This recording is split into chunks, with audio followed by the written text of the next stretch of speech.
ደግሞ ጥሩ ነው። ሰውም ለሚያነሳቸው ጥያቄዎች ተገኝቶ መልስ የሚሰጥበት አጋጣሚ ማግኘትም ቀላል ነገር አይደለም።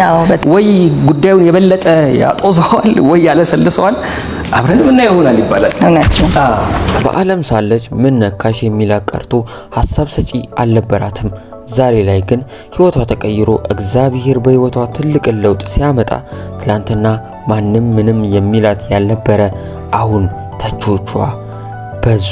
በባለፉት ወቅት ውስጥ በማህበራዊ ሚዲያ ሲዘዋወር እንዲሁም ማህበራዊ ሚዲያውን የተቆጣጠረ ጉዳይ ከጨለማ ህይወት ወደሚደነቅ ብርሃን ወጥታ ከዘፋኝነት ወደ ዘማሪነት ተቀይራ ዛሬ ደግሞ ለብዙዎቻችን የተባረክንባቸውን እና የተጽናናንባቸውን በርካታ መዝሙሮች እያደረሰች የምትገኘው ዘማሪ ዘሪቱ ከበደ በተመለከተ በቅርብ እንደምናስታውሰው ከልጅነት እስከ ልጁነት በተሰኘው መጽሐፏ ላይ የተወሰኑ ሰዎች ባወጡት አንዳንድ ከመጽሐፉ አውድ ውጪ መረጃዎች ማህበራዊ ሚዲያውን ተቆጣጥረውት የብዙዎችን ሰዎች ቀልብም ስበው ነበር። እነርሱም ይህንን በማለት ነበር የማህበራዊ ሚዲያን ቀልብ መያዝ የቻሉት ከብዙ ወንዶች ጋር ታኝቻለሁ የሚለውን ሐሳብ ነቅሰው በማውጣት ማህበራዊ ሚዲያውን በማጥለቅለቅ የግለሰቧን ስም ሲያጠፉ በይፋ የተመለከትነው የቅርብ ጊዜ ትዝታ ነበር። እውነታው ምን እንደሆነ ግን ዘማሪ ዘሪቱ ከበደ ራሷ በትላንትናው ዕለት በአንድ ፕሮግራም ላይ በተጋባዥነት ቀርባ እንዲህ በማለት ምላሽን ሰጥታለች። እኛም የዘማሪ ዘሪቱ ከበደ ምላሽን በቪዲዮ ይዘንላችኋል።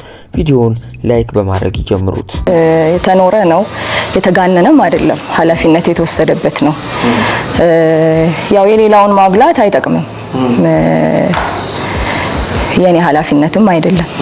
እኔ ኃላፊነትም ወስደው ራሴ ለኖርኩት ለተማርኩበት ህይወት ነው። ሰውንም የሚጠቅመው እኔ ከህይወቴ የተማርኩት ነው እንጂ ማሳበብና መክሰስ ምንም ጥቅም የለውም። በቃ ኃላፊነት ይወሰዳል። በህይወት እንማራለን፣ እንሻገራለን። የተሻለ ቀን አለ ህይወት ላይ። ስለዚህ ያን ማድረግ ነው የተፈለገው እንጂ ሂሳብ ማወራረድ ልክ ነኝ ራስን ለማስተረፍ ኦር የራስን ጽድቅ ለማስቀረት እዛ ውስጥ መፍጨርጨር አልነበረም። ስለዚህ በቃ እኔ ከእምነቴ አንፃር ሁሉ ጊዜ በህይወት በየትኛውም ግንኙነት የራሴን ነው ማየው። ሌላኛው ሰው ይዛኑ ትልቅ ሊሆን ይችላል፣ ላይሆንም ይችላል። የራሴንም እይታ አለ ልክ አላምነውም። ከእግዚአብሔር ውጪ ሙሉ እውነት ያለበት ቦታ የለም። ስለዚህ በቃ እኔ በደረስኩበት ልክ ለራሴ ህይወት ለተራረመድኩት እርምጃ ላጠፋው ጥፋት ኃላፊነት ወሰድኩት። እንደዛ ነው። በቪዲዮ ላይ እንደተመለከታችሁት እንግዲህ ዘማሪ ዘሪቱ ከበደ እንደምናውቀው በዘፋኝነት ህይወት ውስጥ የነበረች እና ማንኛውም ዘፋኝ የሆነ ሰው በሚያልፍበት በተለያዩ አላስፈላጊ እንቅስቃሴዎች ውስጥ አልፋ የነበረ መሆኑን እሷ ራሷ በግልጽ የተናገረችው ሲሆን ነገር ግን ኢየሱስ ክርስቶስን እንደ ግል አዳኝ አድርጋ ተቀብላ አሁን ላይ ለብዙዎች መዳን የሆነች እና የበራላትን ወንጌል በመመስከር ላይ የምትገኝ ውድ እህታችን ናት።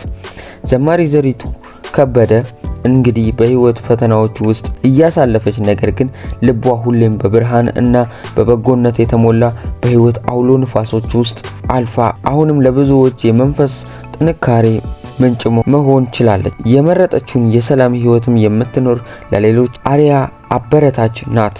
በቅርብ በገጠማት የልጇ ህልፈት ላይ ራሱ ያላትን የመንፈስ ብርታት አሳይታን ያለፈች እውነተኛ ጀግና ናት። ታዲያ ይህን የመሰለ መልካም ሰው ምን ልንለው እንችላለን? በርችልን፣ ገና እግዚአብሔር የሚሰራውን ስራ እንመለከታለን። በምድር ስንኖር ፈተና ያለ ነው። ነገር ግን ክርስቲያን በጸጋው ኃይል ሁሉንም ያልፋል። ውድ የፋሪስ ሚዲያ ተከታታዮች እያለፋችሁበት ያለው ማንኛውም ፈተና ቢኖር ልትወድቁ ሳይሆን እግዚአብሔር ክብሩን ሊገልጥባችሁ ነው። ማሸነፍ ልማዱ ለሆነው ለእግዚአብሔር ፈተናዎቻችሁን ጥላችሁ እረፍ ማለት ይሁንላችሁ። ቪዲዮውን ከወደዳችሁት ላይክ፣ ሼር ማድረግ እንዳይረሳ። ለፋሪስ ሚዲያ ቤተሰብ ካልሆናችሁ ሰብስክራይብ በማድረግ ቤተሰብ ይሁኑ እንላለን። መረጃ በፍጥነት እንዲደርሳችሁ የደውል ምልክትን እየተጫናችሁ እኛ ከወዲሁ ተሰናበትን። ቸር ሰንብቱ።